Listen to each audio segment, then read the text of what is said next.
Where do I find clients or people think a bariatric dietitian is going to be looking at when they're reviewing a food log? I've had clients say, Jane, I haven't sent my food log through because I'm waiting for a good day. And I just laugh and have the chat, which is, I'm not looking for a good day. I'm using air quotes. I'm looking for a real day. I want to see everything. And we want to write down our food logs and we want to view them, and we always handle them with compassion. Welcome to the Bariatric Nutrition Coach podcast, where we empower you with weight loss surgery, nutrition knowledge, mindset advice, and inspiration so you succeed in your weight and health journey. I'm your host, Jane Stoltz, and I am a bariatric dietitian who has helped over 1,300 people on their weight loss surgery journeys. I'm also a solo mum, lover of long walks while listening to podcasts, partial to a glass of wine, and the ocean is my happy place. Join me as I dive deep into bariatric nutrition and lifestyle topics and deliver them to you in bite-sized, palatable episodes every Monday. Now let's go. Hello and welcome to this week's episode of the Bariatric Nutrition Coach podcast. Before we get into today's episode, I just want to say, is it just me or is this year going so fast? All of a sudden, we are 5 weeks away from ending school for the year. Would you believe my son's school ends in the first week of December, and then we have like 8 weeks holiday. And that's very different to, I know, the US, where your big holiday between school holiday is in the middle of the year. Ours is over Christmas, which is lovely because we get that Christmas break, but it's 8 weeks, and all of a sudden I'm starting to think, I just got through the last school holidays of entertaining my son, and now I am looking at a big period of time, keep him entertained, and he's 9 now, and that's a challenge. Action and being really active is what he wants. So this year has just gone so fast.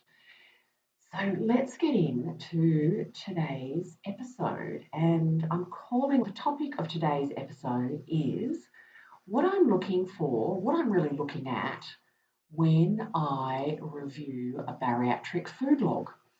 And so I wanted to talk all about this because I know what I'm looking at and really asking myself or focusing on is actually a bit different to what many people, what many clients think I'm looking at. I mean, there's some similarities to what people think, but I want to go through what I'm actually looking for, looking at when I'm reviewing a food log.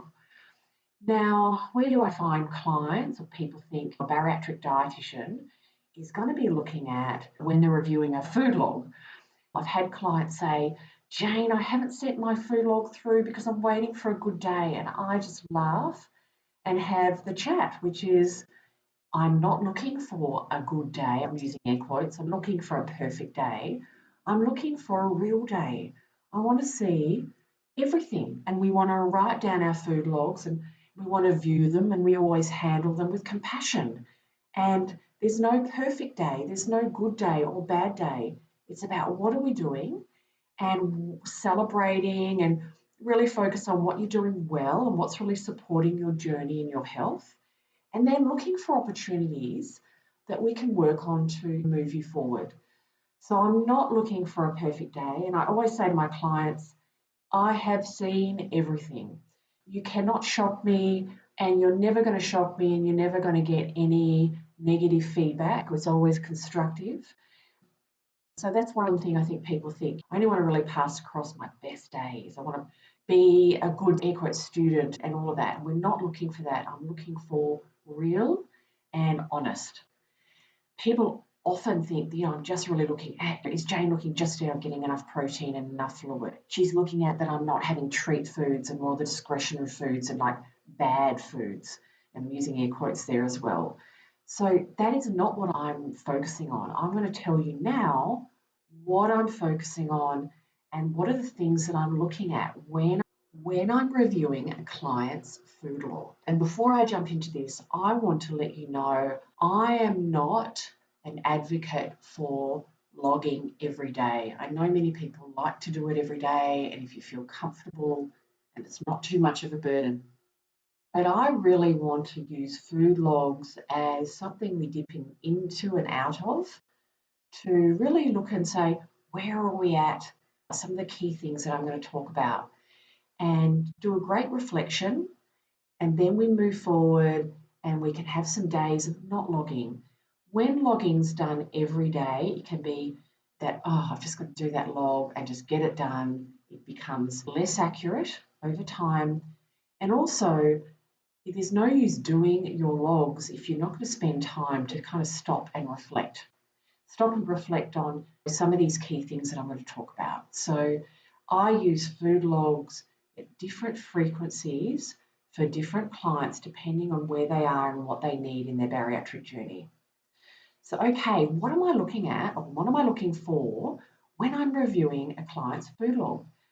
First and foremost, I am looking at my client's eating schedule, how regularly they're eating. I love talking about eating schedule. I'm really passionate about it. I think of it like the framework to your day, your diet. It's where I start with most of my clients, because when we get that going, so many other things fall in place. So when I'm looking at a client's food log, how regularly are they eating? Are they skipping any meals? Are there any really big gaps in between meals? What happens to that meal after a big gap? Is it significantly bigger than another meal because they've left it so long and they've got really, really hungry? Have they then grazed in between a meal because there's too much of a gap? Are they entering the hot spots of the day, that afternoon, after dinner, after work times, not fueled adequately? So are we getting a good spread, not only spread of their meals and snacks, but also having the breath and right time for them? So that's really where I start looking. Then I also look at what protein foods are they including in their diet? Is there good variety in those protein foods?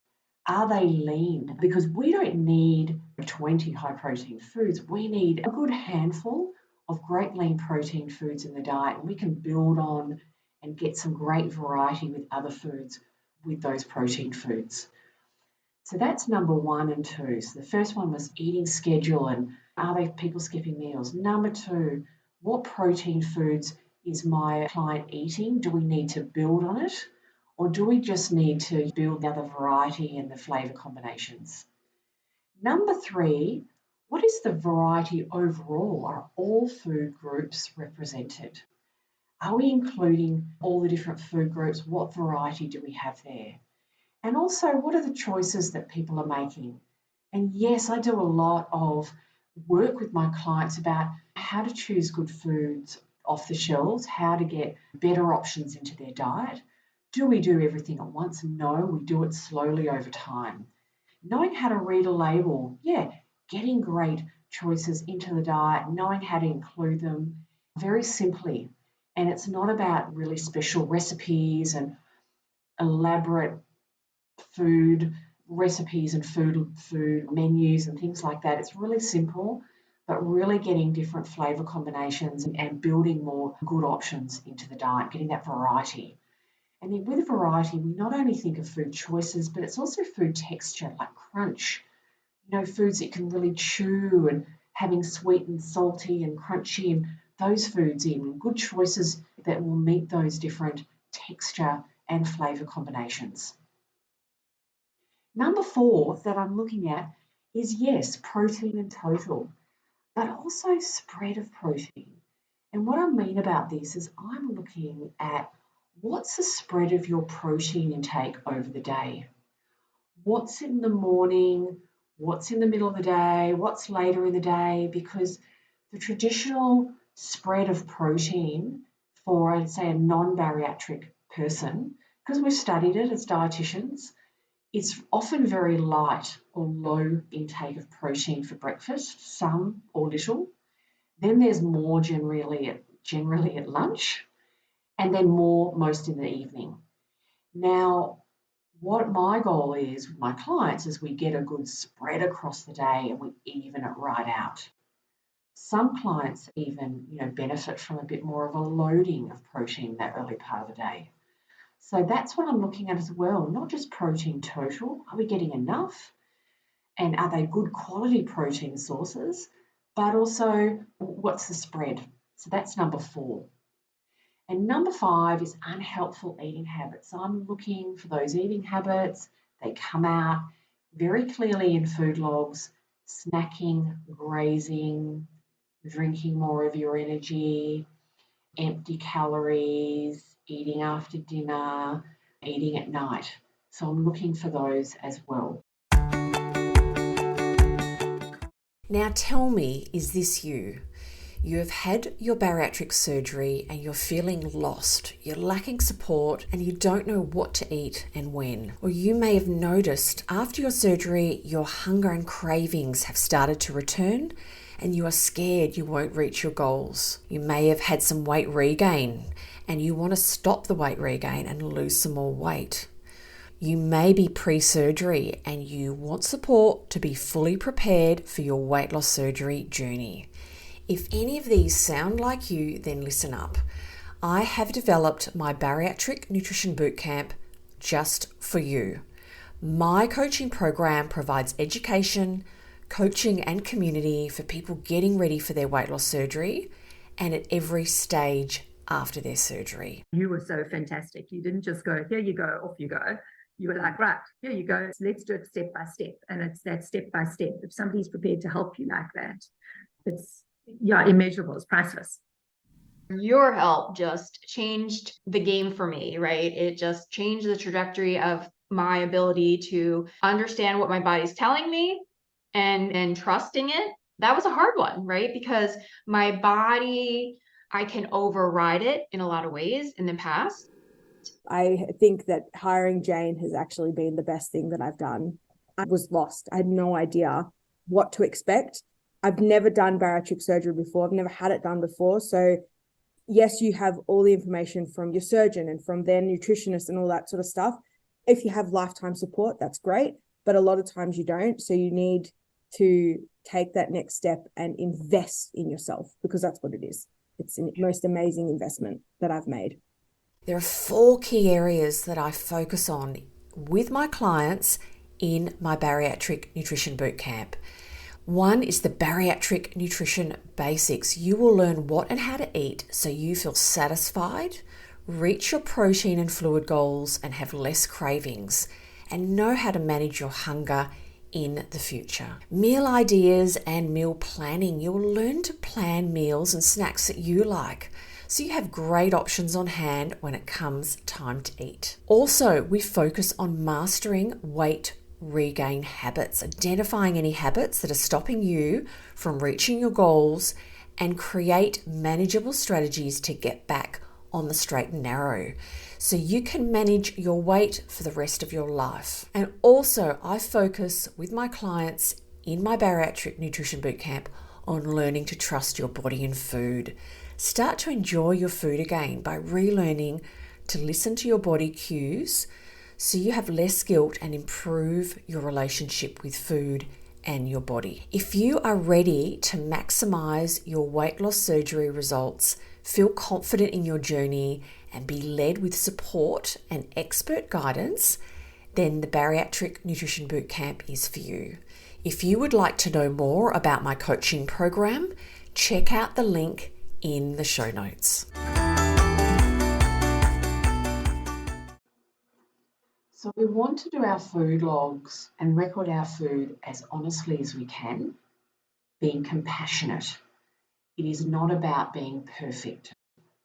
We want to leave the whole dieting mindset of being perfect in the past and using food logs as a really honest and helpful way of really looking at where are we right now, what are the things that we're doing that are really working for us, that are great, and celebrate those and focus on those. We often just skip all the lovely, wonderful things that we do, focus on the things that we're doing that we think we shouldn't do, or what we're not doing that we think we should. And we first want to acknowledge all the great things that we're doing, food choices, all the habits that you've got, the eating habits that are working for you, that are helping you with your journey and your health. Celebrate those, reinforce those, and then look at one or two things that you can work on. But we need to tackle this with compassion, because we don't want to go into that mindset of I'm not doing well and that negative mindset. And that can be a hard place that many people get stuck, of wanting their food logs to be perfect, or they're not a good food log. We really want to use logging of food as a tool to be really honest about where we're at. To summarise, and I love to do a summary of what I have covered towards the end of my podcast, is I want to just list off what I've talked about. That's actually what I'm looking for when I review a client's food log. I'm looking, number one, their eating schedule. Are they leaving too long in between their meals and snacks? Are they skipping meals? Number two, what protein foods, what lean protein foods have they in their diet? Is there enough variety? Do we need to build more in? Number three, is there adequate total variety? Are all food groups listed? Are there good options? Do we need to work on food options and increasing the better food options in their diet? Number four, protein. Protein total, yes, but what's the spread of protein across the day, across all the meals and snacks? And number five, are there any unhelpful eating habits, snacking, grazing, night eating, drinking more energy? All of those things I'm looking out for. Overeating, that's another one. So yeah, I am looking at all of those 5 things, and I'm looking at more, but I just wanted to kind of list key 5 things, maybe take away, and when you do a food log, maybe bring those when you reflect on it at the end of the day with compassion. Not, was it a good day or was it a bad day? Was it, list these points down in the notes section of your phone, and you may want to stop and start this podcast, list them down. So when you're reviewing your food log, I'm going to give myself 5 minutes or 3 minutes just to review, ask myself these questions and reflect. And we do it with compassion, and we're more likely to get value out of the activity of doing a food log when we're compassionate and when we reflect on that food log. So thank you so much for listening to this episode. I love jumping on the microphone and sharing my thoughts. I love getting feedback, and I know people listen and finding value in my podcast, so thank you so much. If you feel other people would get value from my podcast, please feel free to share my podcast with your followers, with your friends. And if you do share it on social media, please tag me and I'll give you a shout out here in my podcast. I'll give you a personal shout out. And also, if you have a topic that you would like me to chat about, I would love you to look in the show notes. You will see Ask Jane, the link. Click on the link and put your topic in. I don't require a surname, just a first name, and I will do a podcast on that topic. And I'll say it's what you've asked for, and you'll know it's you. And that just helps me get more variety in my content, but also ensures that I'm talking about the topics that you find of value. So that would be wonderful. Give me a shout out if you enjoyed the podcast or suggest a topic for a podcast. I would love either or both of those things. That would be wonderful. Thank you so much for listening, and I really look forward to being back in your ears next week. Bye for now.